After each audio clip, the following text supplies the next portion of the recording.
Bots for the win.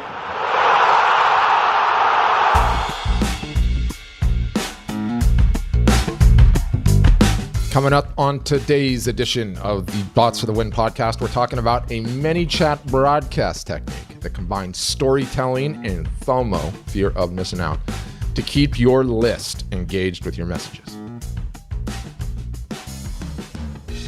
You have a dog? I do. Wife's idea, 90-pound sheep-a-doodle we call Higgins. The Magnum P.I. Higgins, and not the My Fair Lady, or My Fair Lady. Professor Higgins, I should reference. But I'll walk it all the time, she said. Dog's almost 2. She's done that in upwards of 3 times. Early on in his life, I hired a trainer. I got like a dog trainer, and I bought a package of like 3 sessions or 5 sessions. I can't even remember. Ended up using literally one of them. I never got back to it. Small children, life, all the rest got in the way. Come to think of it, I need to call that dude back. I think I prepaid. Anyway, where I'm going with that is that you realize training takes work, right? To have a properly trained dog takes just a ton of work, or at least maybe you already knew that. I just learned that. A ton of repetition, a ton of reps and sets, repetition, rote over and over and over to get a dog that, say, won't pull on a damn leash all the time. So I've been working on that over the last few months, pretty much every morning, 7 days a week. I get up early and I go get coffee. And so I'll bring the dog and I'll correct him basically the whole run, walk there and back, just constantly correcting him. So over the course of months, finally starting to see some results where he's not pulling on the damn leash all the time. So let me table the training rant for a second and circle back to it. So we're talking today about ManyChat, Messenger, broadcasting basics. And when we talk about broadcasting in Messenger, in ManyChat, all kinds of questions emerge. How often do you broadcast? And I've literally seen everything from every day to a few times a week, once a week. And I think that question really depends on your niche, of course. Every day can work, once a week can work. I think once a week's nice little rhythms right now. But the next question, what to broadcast? It's a great question. I don't know what to broadcast. I know what not to broadcast. Not long-winded email style copy that most people do. Don't do that. But what is the best type of content you want to send to your Messenger subscribers? Great question. How do we keep our audience engaged and interacting with their bots? Another good one. Yes, open rates are fantastic now, but as I've said before, I believe that those are going to be going away very quickly. And so how do we plan for that? How do we maximize the attention that we do have? And then also, how do we best take advantage of this new messaging medium? It really is a new medium. It's a new platform, and it has new parameters and rules that we can potentially creatively exploit if we get it all figured out. And I think, lastly, the one thing that's not a question is that if we are expending all of this time, energy, and effort to both build our bots and the flows, and then to acquire subscribers, it makes a whole lot of sense to be regularly sending them messages. I mean, you're paying on ads, you're doing this, you're doing that, you're getting all these people in. You'd better be broadcasting to them regularly, and a lot of people aren't. And I see a lot of people doing it insanely inconsistently, sort of like the podcast publishing schedule we're on right now. So the technique I'm going to cover today, I think, ticks basically a number of these different boxes. And I picked this particular one up as a result of subscribing to just a lot of bots. Highly recommend that as a tactic. Subscribe to a whole bunch, wacky niches, weird niches, out to lunch stuff, in between stuff, not all just in marketing land or e-commerce land or sales land, whatever land you're in. Go to some other lands. But it's really interesting to see because you get to see early on how folks are using Messenger to communicate with their audiences, right? You get a ton of ideas. And this particular technique that I'm going to highlight today really just does a great job, I think, of combining storytelling. It makes great use and exploits how the platform is designed and its nuances. And then it really just leverages those nuances to create, just a great amount of FOMO. The FOMO is fear of missing out. And not just create a nice little bit of FOMO, but to circle back to where I started, it's having this profound effect of training me and training your audience to open and engage the messages, or they will disappear. So I know all this because it's worked on me. What is interesting about it, though, is I'm not 100% sure if the marketer in question I picked it up from is actually doing it intentionally or not. I hope he is. It's seriously effective. I hope he is. I'm probably going to have to tweet at him. So how he combines the storytelling piece, plus the use of what ManyChat calls quick reply buttons, and then their specific features, is just an insanely effective way to broadcast. So let me set this up and do the best I can to explain it. If you're struggling visualizing it, don't worry. I'm going to create a sequence using this exact technique that you can subscribe to, and you can see. I'll put it into the show notes. I'll give you a link. You can subscribe. You can get into that more at that later at the end. So on the Messenger platform, and these are some of the nuances of the Messenger platform that we need for setup. Your entire chat history is saved with whoever you follow, right? I'm sure you've seen that. You can scroll all the way back, all the way through the history, all the way to the welcome message, up, forward, back, and still click on the buttons, right? And still read everything, still see everything. And, you know, in our ManyChat flows, we have the ability to use the regular old buttons, right? They can be attached to text blocks or cards or images or videos, or we can use what they call the quick reply buttons. Now, we get the same effect in that we can embed links or links to flows in both. And so we can send the user wherever we want to send the user with both of them.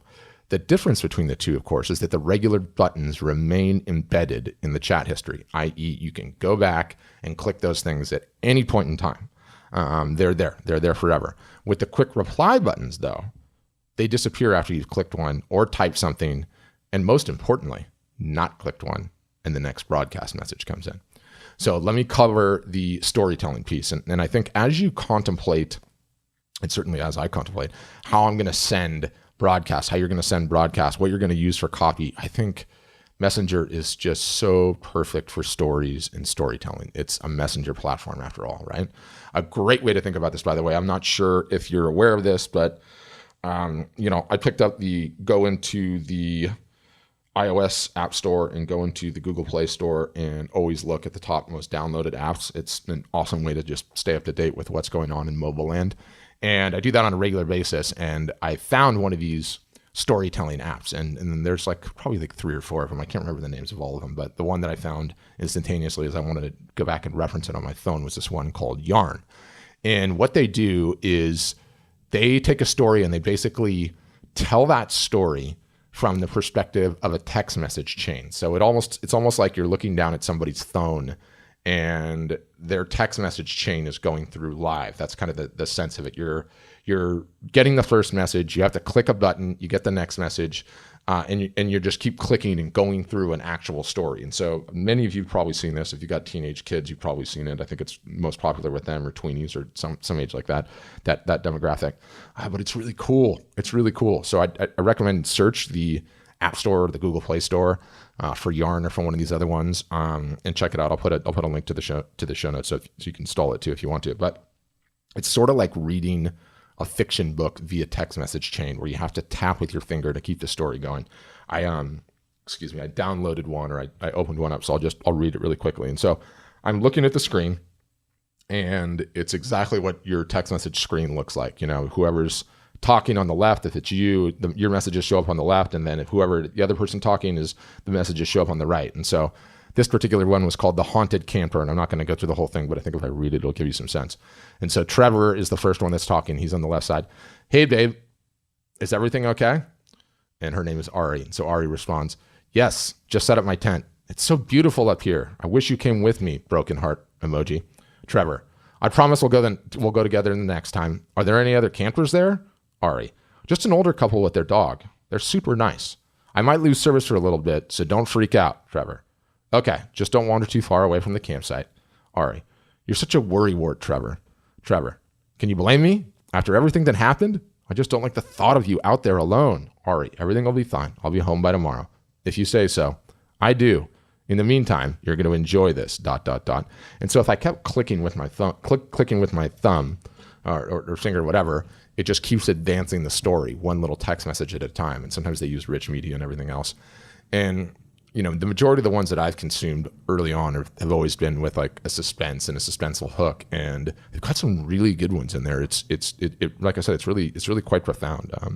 Very, very interesting way to tell a story and read a story and think about it. So highly recommend you check that out, because I think there's a lot that you can glean from that about how effective message storytelling, what it might look like. And these apps are kicking butt in the App Store for a reason. That they're really, really good at it. So I think there's a lot to be gleaned from that. I think it's a fantastic way to send broadcast. I mean, that's really what it comes down to. So let's get back to our example at hand, right? And The marketer in question that I mentioned, I can't remember if I did or not, his name's Bastian. His business is called Wild Audience. It's like an information product business. He sells funnels. He's got this thing called the relationship funnel. So in his broadcast, let me kind of set it up how he does it. And I would say, so, at least in the broadcast, I'm seeing quite a bit of them. A lot of people are still treating it like email, right? And so let me kind of set up an example of how we might use story versus email to kind of set the contrast, so to speak. And so let's say if our objective for this broadcast is to get people to click through and check out our course on funnels, that's the goal. We could send the following, which is one version. Hey, Patrick, so what's the biggest problem for 95% of marketers out there? Let me give you a hint.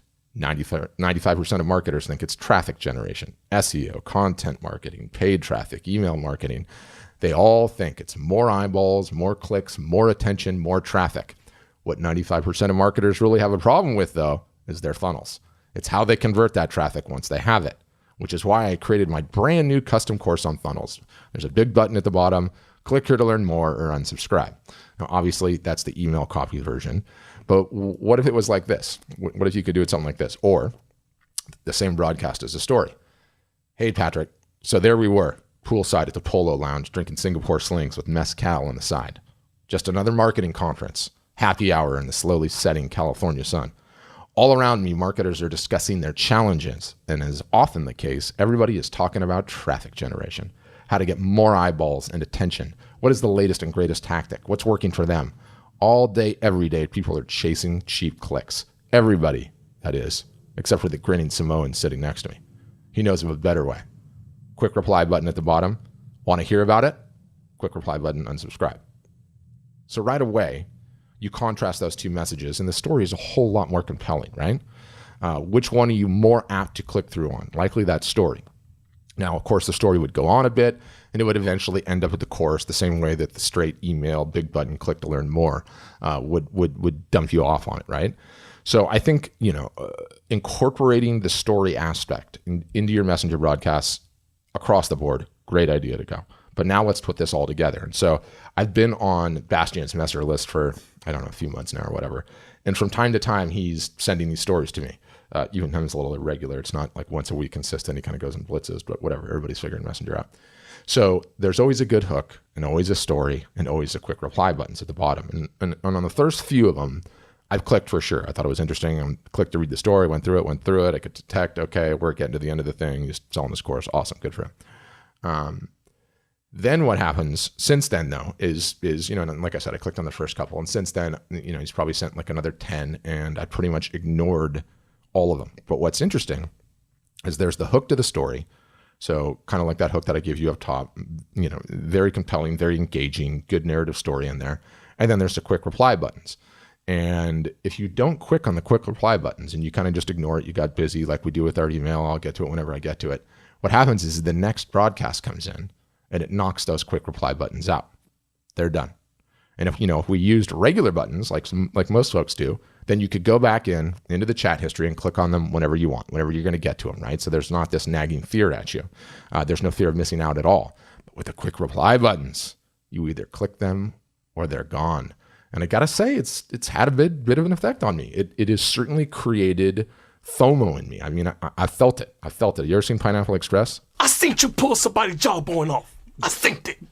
I synced it. I felt the FOMO a couple of times. And like, even since like every time one comes, there's like a little nagging thing. Oh man, if I don't click on those quick reply buttons, the next broadcast is going to come in and it's going to knock them out. So when you've been a marketer for long enough that generally speaking, you're pretty good at ignoring FOMO and scarcity, right? You spend a career deploying that stuff and you tend to get immune to it. But I've just found in this case, it's just kind of needling at me. It's really, really good FOMO. And the best part of it is it's real FOMO, right? Like once those buttons are gone, they're gone. It's not fake scarcity or some deal that technically never really expires and we know it never really expires, so we ignore it. It really is. Like once those buttons are gone, it's gone. Maybe there was some offer in there that I'm never going to get to see. Maybe it was just some special event I'm not ever going to get to attend. So I think it's impressive. It's a nice little way to build some scarcity into your messages. And, when I get back to my dog in his training, what do? I constantly correct him so he won't pull. I do it over and over and over again until he gets it.